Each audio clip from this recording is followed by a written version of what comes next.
Could playing Mitchell Robinson and Karl-Anthony Towns together be the key to unlocking the Knicks championship potential? We get into it right now with Ben Beecken of Locked On Wolves.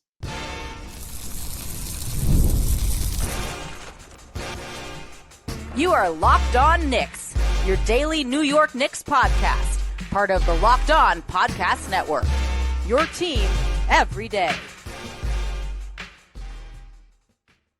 Hey, what's up, guys? I'm Gavin Schall, longtime credentialed NBA media member, and of course, the Saturday host of the Locked On NBA podcast. You are tuning into the Locked On Knicks podcast, part of the Locked On Podcast Network, your team every day, your daily podcast, and the New York Knicks, giving you the most detailed insight on your favorite team 5 days a week. And be sure to join thousands of other Knicks fans in subscribing on both YouTube and your favorite podcast platform of choice for the best insight on your favorite team. And so you can become an everydayer and make sure you are never missing an episode.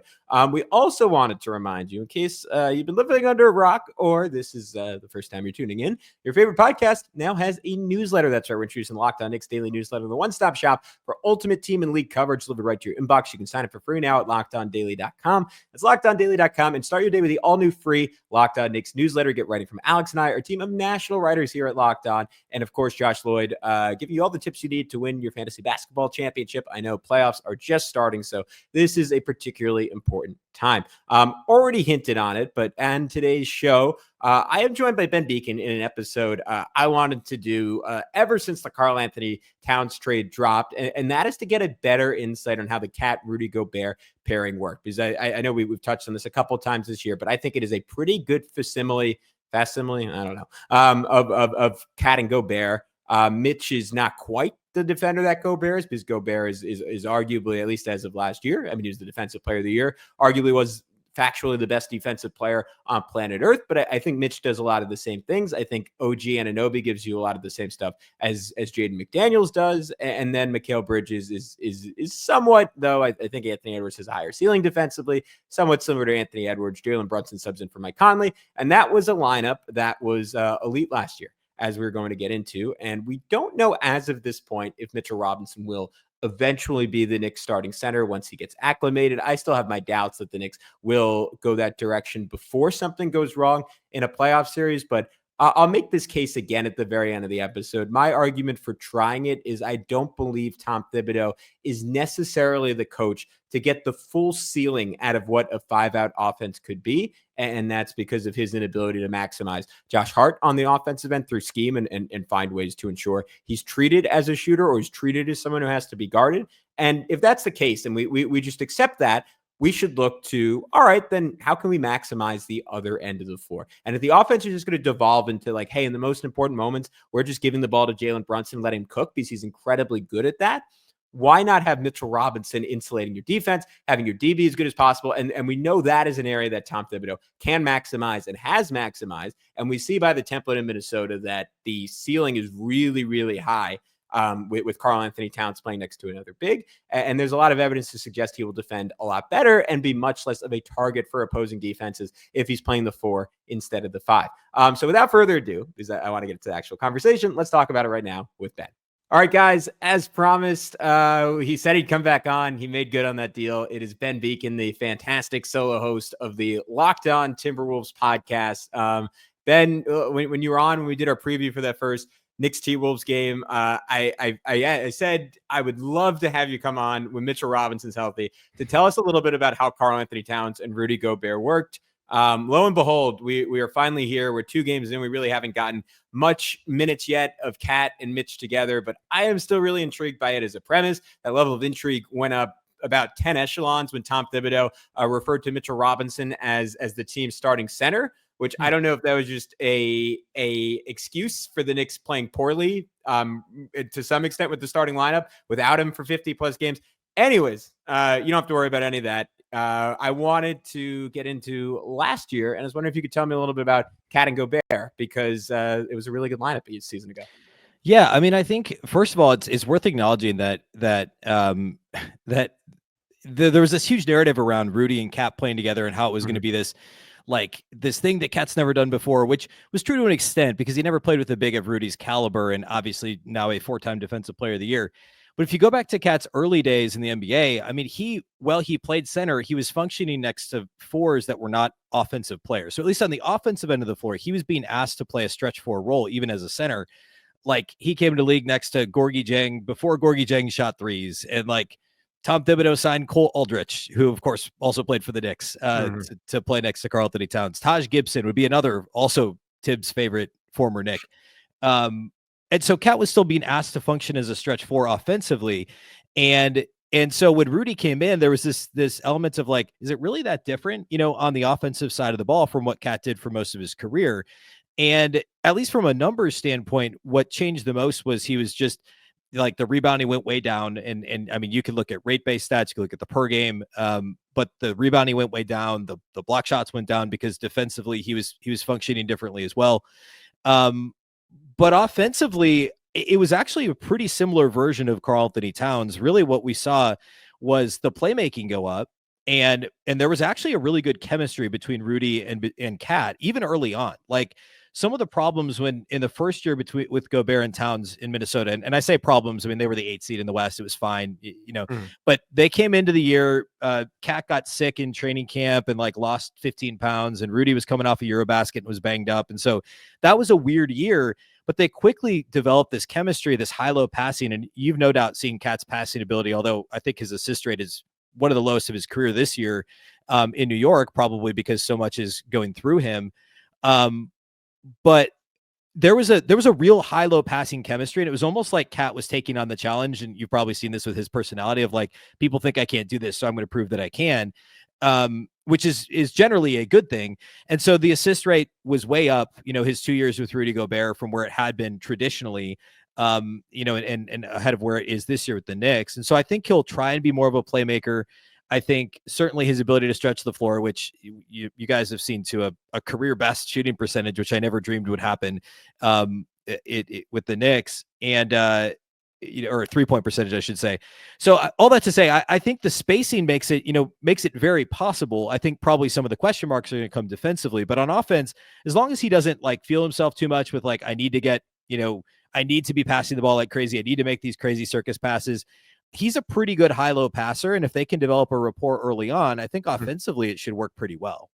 Okay, that's surprising to me, because I kind of thought we maybe just based on Minnesota's reputation a year ago, not even their reputation. I mean, they were the best defense in basketball in the regular season by a pretty substantial margin.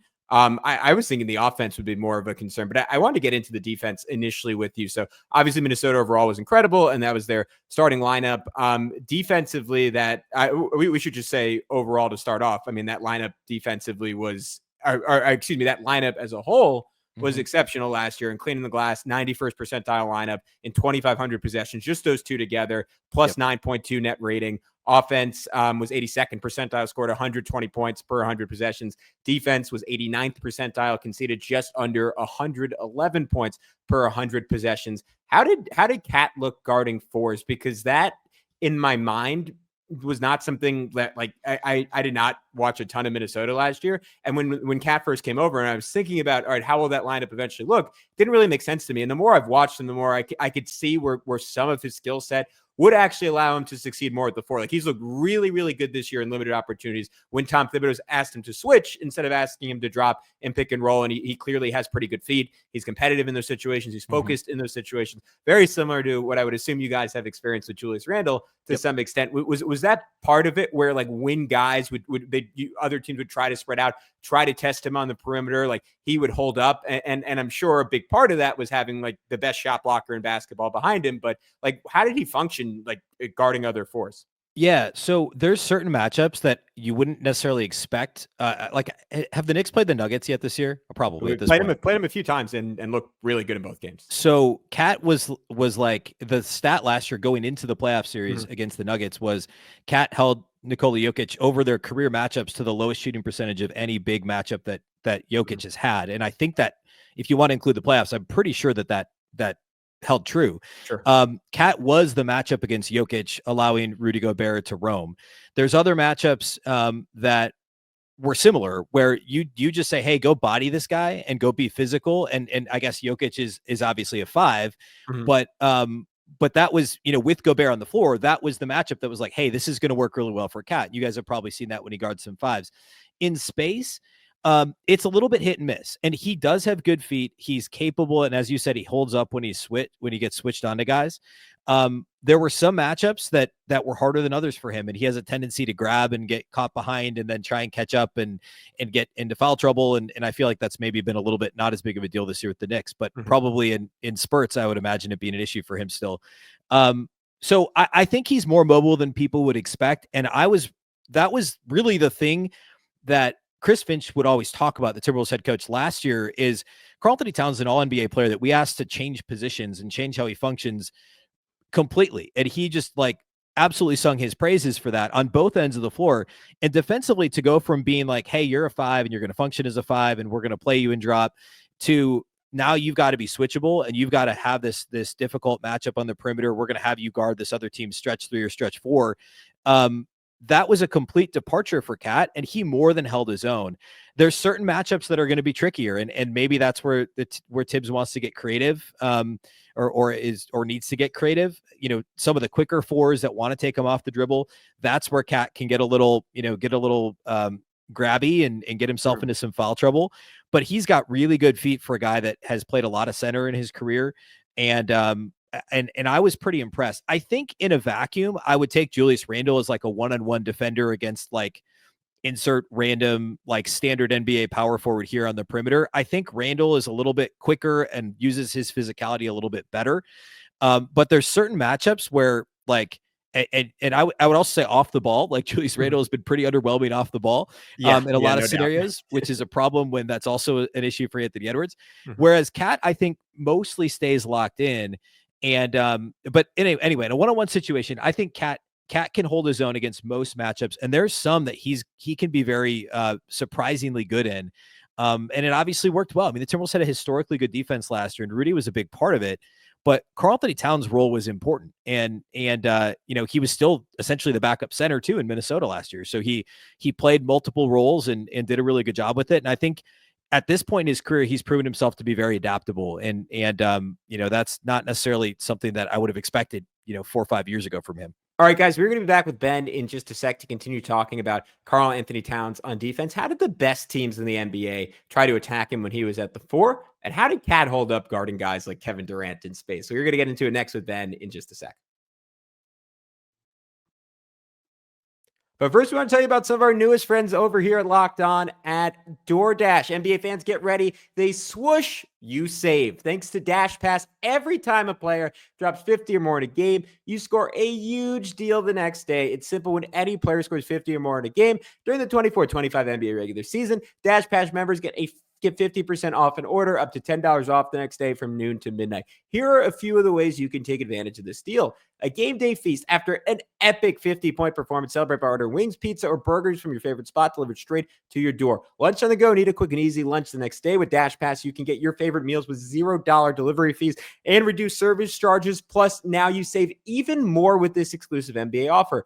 Planning to catch the next game? Order your go-to snacks and meals at a discount and get ready for more high-scoring action at a watch party. Sign up for Dash Pass and be ready to save. When any player scores 50 or more in a game, Dash Pass members get 50% off an order the next day, up to $10 off. Just use promo code NBA50 from noon to midnight after a 50-point game on eligible orders at participating merchants. Must have an active Dash Pass account. Terms apply. Visit DoorDash to learn more.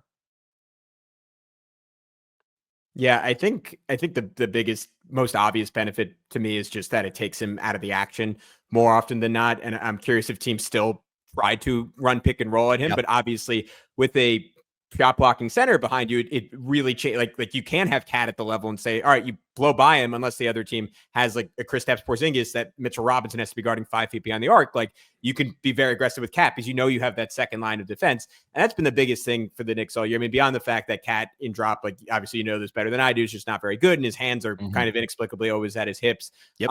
Like when he's at the level or when he's in drop and he actually plays pretty good defense, just there you could make a montage this year of times he's defended well. The initial guy driving into the room has missed a shot, and then someone crashes in behind him and puts it back up and in. Because outside of Josh Hart, the Knicks don't really have another very good rebounder on the floor. And I'm assuming like obviously having Gobert in there, like one from rim protection perspective cleans it up. Two, just having another rebounder to clean that up. Did teams like still try to go at him in pick and roll, or was he mostly just left alone a little bit more than he would be when he's a center? I think they did try and go after it because that was preferable to, well, it was interesting. I think that in general it was preferable to dealing with Rudy. I know Rudy is rim protector, and some teams would want to draw him onto the perimeter, but he's so good playing drop that like I was kind of pick your poison, and teams were like, well, Cat's not gonna, well, what the Wolves tried to do is if Rudy was in the action, they would play drop, and if Cat was in the action, they would either switch or they did this more as the year went on. They would blitz, which is what they did. The first Chris Finch year before Rudy Gobert, when it was Cat and Jared Vanderbilt was kind of the main front court, and they just didn't have the bodies defensively, at least in the front court, and so they would just blitz everything, and it was just kind of this wreak havoc, try and get out the open floor and cause turnovers, get out in transition and run, and they mixed in a little bit of that toward the end of last year. And if Rudy was off the floor, they would not play drop with Cat. They would try and switch things, or they would play him at the level, and they just kind of stopped. But Rudy was so good at drop that it was really kind of depending on who was on the floor and depending on who the other team would get in the action. But overall, it was preferable. You're going to rather attack Karl-Anthony Towns than Rudy Gobert because Rudy in drop is still so effective. And Cat got good at understanding what his role was on the weak side, if that was the case. So, or if teams did go at Rudy. So, yeah, I think you'll still see that. I think you'll see teams go after him because he's not, given him and Mitchell Robinson, he's not the guy you're worried about blocking a shot. But again, like if you have him switching on the perimeter, I think he can be competitive in most matchups. There's only a handful of guys that I'd be worried about him really staying in front of and holding his own. I think that the adaptability was huge. The willingness to do it is huge. And now that he's done it, I'm sure that we talked about this back in September, or whatever it was, we did the show before that. Undoubtedly the Knicks looked at what Cat did with Rudy and were like, okay, this could work with Robinson. Like he's done this before. They may not have been the ones to take the leap 2 years ago, but now they can see. And again, going back to what I said a little bit ago, Tibbs had Cat playing next to Taj Gibson. He had him next to play next to Gorgie Jang and Coldridge, and these guys that weren't floor stretchers either, that were more in the mold of a rim protector, or at least offensively didn't function as fours. And so Tibbs probably has some film from back then he could look at and be like, all right, well, this worked before. And those defenses weren't great for Minnesota, but they were fine. They were a playoff team. So, I just think Cat's going to do what you ask him to do. And he can, at this point, he's proven he can more than hold up in almost every scenario. And I think it's going to work out pretty well having those guys play next to each other. Yeah, and I think you could argue this is a strength or weakness on the Knicks side just because it was so good in Minnesota, but the Knicks are not going to rely on it as much as the Timberwolves did, and it's right. It's still yet to be seen whether that is ultimately even going to be the direction they go with the starting lineup. But if it is, I don't really see a world where, given his injury history and everything, that they trust Mitch to play much more than 20 minutes a game. So you will still get time with Cat at the 5. Which is exciting offensively. But before we flip ends of the floor, this was almost the main conceit of having you on, was that I was deeply, deeply curious about how it held up like a team against the team, like the Boston Celtics. And then I went and did my research today, and I was like, oh yeah, there's East West. They only played twice. And then I looked at the box scores. It was like, oh, there was actually only one game last year where it was Cat and Rudy, because Rudy didn't play in the second game. That was the first game of the year. It was a 114-109 overtime win for the Timberwolves. Yeah. Cat in that game, not super encouraging offensively in terms of his stat line, 7, 10, and 3 for 10 from the field. Only took two 2-point field goals the entire game, was 1 for 7 from 3, no free throws, only played 28 minutes, was -5 at his minutes. Second game when Gobert was out, Wolves lose an OT. Cat was exceptional, 25, 13, 6, or at least very good, 8 of 17 from the field. So I guess given that it is unfair, I think, to ask you about a game a year and a half ago. I'm curious, so if you do remember it, if you have any insights on that. I'm curious, like, if there was, whether it was Boston or another team, if there was a team that was able to expose it and make you really pay, like whether it was defensively, whether it was offensively, for Cat being out there as the 4, or if that lineup kind of held up across the board, because Boston has been a team, I'm sure, even if you've been following from afar, that has nullified Cat and is in line with like a couple of teams that have just really found a variety of ways to make it painful for the Knicks to have him on the floor on both ends. And given how important he is for this team, like, it is up there for their single biggest issue in starting to win those games when they've lost all of them this year. Yeah, on the Celtics game, I do remember that game. What I remember Mhm. most about it was kind of like a little bit of Ant's coming out party. Not that he wasn't already a big deal, but like that Ant had an awesome game, and him and Jaylen Brown were going toe to toe down the stretch in the game that Rudy played in, where Cat didn't play well. He fouled out in 28 minutes. So I'm sure that that's what happened. Is he was in foul trouble early and often. I don't remember much about Cat from that game, besides assuming that that's what happened. I will say so. I'm trying to think of like regular season Phoenix Suns last year would be a good Mhm. example. And I'd have to go back, and look at the box scores and everything. And obviously the Wolves swept them in the playoffs, but the Wolves got swept in the regular season by Phoenix. Mhm. And while Cat was still effective offensively, I'm just kind of trying to scroll through and confirm that that's true. But defensively, I remember there was this concern of like, hey, the Suns have all these guys who can shoot from the mid range and they can draw Cat into the web. They can get him into foul trouble, which was always the concern. There isn't really like how is this going to be handled? And like actually the last game of the regular season last year, which was right after Cat came back from injury, he had 10 points on 8 shots against Phoenix, and then they turned around and swept them in the playoffs. And then in the playoffs, they said, actually go guard Kevin Durant. And that's another example of a guy who you wouldn't think he would guard well. But if any Knicks fans want to go watch the Wolves sweep of the Suns last year, Cat was phenomenal one-on-one guarding Kevin Durant. But in the regular season, the Wolves didn't really do that very often. And I think he was healthy for maybe 2 of the 3 games against Phoenix. I think they only played him 3 times. But I remember that being a real concern. And I would put the Dallas Mavericks in the same category. Now, obviously, like Luka's Luka, but the ability for those teams that can really hurt you from the mid-range and attack sloppy closeouts. They can score on you and drop, which is a problem when Rudy's in the action. And those types of teams, and the Wolves also are designed defensively still, to, as many teams are, to give up mid-range shots. So those types of teams would always make me nervous. And I thought they did a pretty good job of getting Cat on his heels, even going back a couple of years when he was in drop more often. So that would be any team that can really attack the mid-range, or that has guys that can be crafty off the dribble that he gets switched off into. But again, like the one-on-one matchup against Durant, he was great. It was a lot like how he guarded Jokic. He was just physical with him. His length bothered him. Wasn't physical, somehow doesn't get called for fouls against Jokic, and did a pretty good job against Durant in that regard too. So those teams come to mind. I don't know. I mean, like those would be the big ones. I think Memphis was another one that occasionally, because of, Ja Morant, but like guys who can score from all 3 levels that Cat, the Wolves didn't really have a great response for, and Cat was the weak link oftentimes. I mean, when you're on the floor with Rudy Gobert and Jade McDaniels and Anthony Edwards, and he's the guy that teams would try and attack. But again, this was the best defense in the league last year. So it was, there were a couple. Oh, the Sacramento Kings, that's another one. And that was that was their speed. De'Aaron Fox, and he was awesome last year. And some of the speed and some of the teams that ran a bunch would give him challenges, and that were also just quick in the half court. So I would say teams that can attack you in the mid range, teams with enough athleticism on the perimeter that he gets switched out and struggles with that. And I guess to an extent, you could say the Celtics fit that bill, although I would think of like Jason Tatum in that Luka category of the type of superstar that maybe could attack a defense that has Cat in it, in a way that's advantageous for them. That would be, I guess, my concern.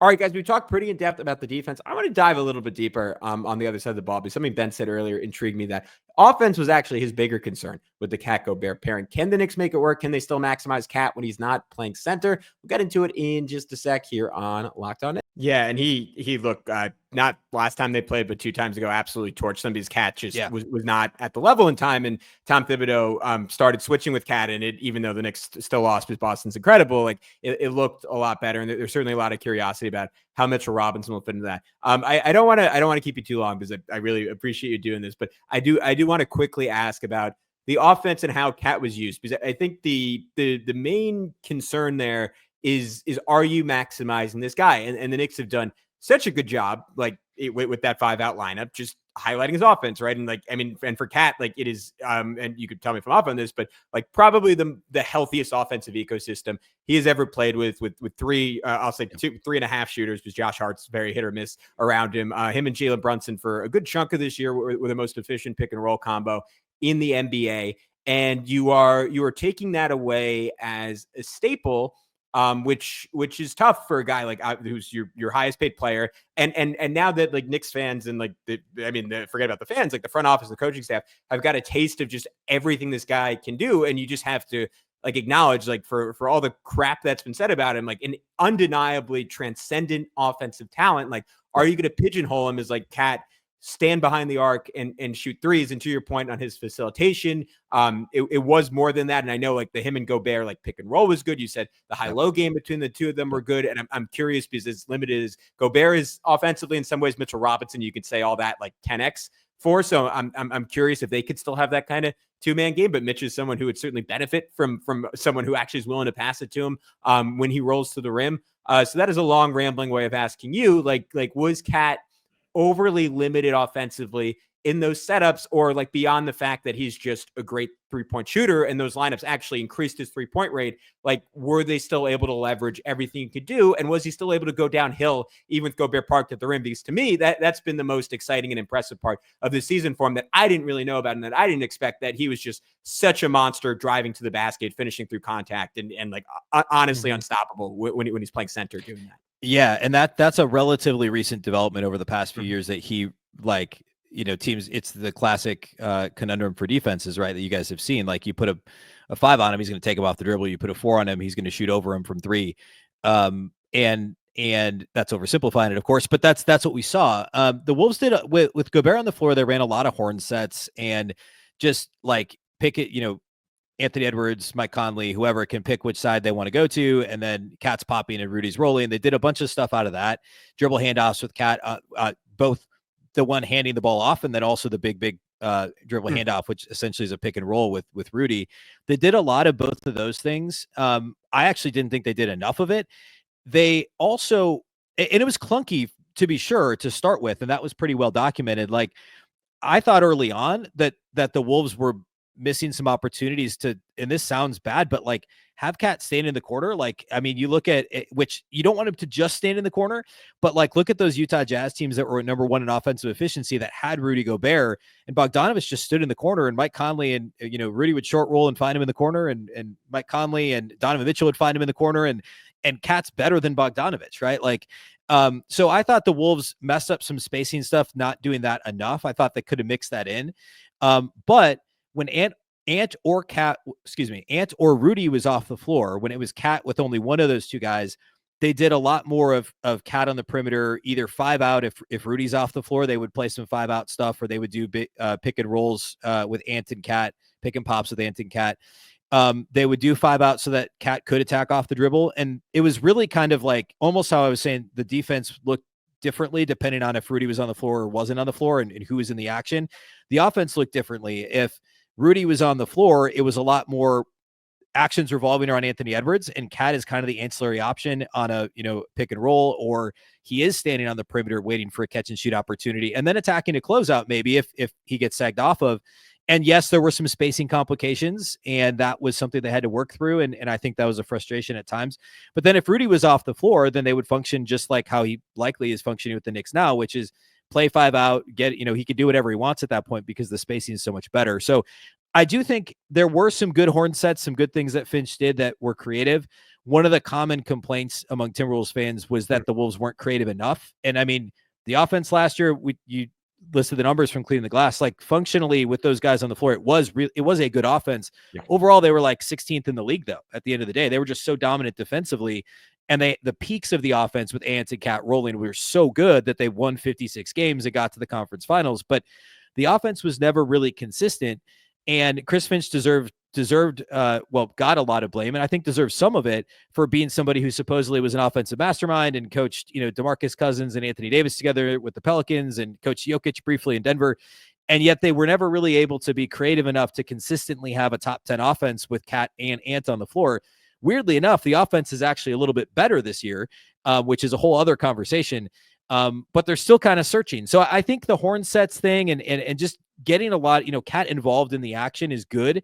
And then if he's not, he's a pretty good guy to have standing on the perimeter as a catch and shoot option. And then when Robinson's off the floor, you could do what you're doing, currently. So I think there's a lot of different ways that they can go, but it was the major the most significant problem they never really solved. Finishing the year 16th in offense is not what they thought they would do last year. So there's going to be some work to do there, I think, for the Knicks to try and figure out the best way to utilize both those guys together. Yeah, it's a great point, and I don't think I have a lot of faith that Tom Thibodeau is the coach to maximize that. But on the flip side, the Knicks starting lineup, and this is the reason we're having this conversation, it has played far more minutes than any other lineup in the league, and has been given that caveat that the sample size is enormous, like decidedly average, just a +5 net rating. And if they're not able, it doesn't feel like they're currently getting the most out of that group. And if you just acknowledge that that is going to be reality with Tom Thibodeau, you say, all right, well, the defense might as well be great. And I think it unquestionably would be very, very good with Cat and Mitchell Robinson in there. And you throw in OG Anunoby, you throw in Mikal Bridges playing the role of McDaniels or an Anthony Edwards that were so key for Minnesota last year. I think that is a really strong template. And then you, just like Anton, for you guys, like Jalen Brunson to create a shot out of nowhere. Ben, I'll end on this. Because Dante DiVincenzo and Julius Randle just came back. I can tell you, I'm box score watching Timberwolves games every night. Those two are playing, and I feel like a bunch of Knicks fans are rooting for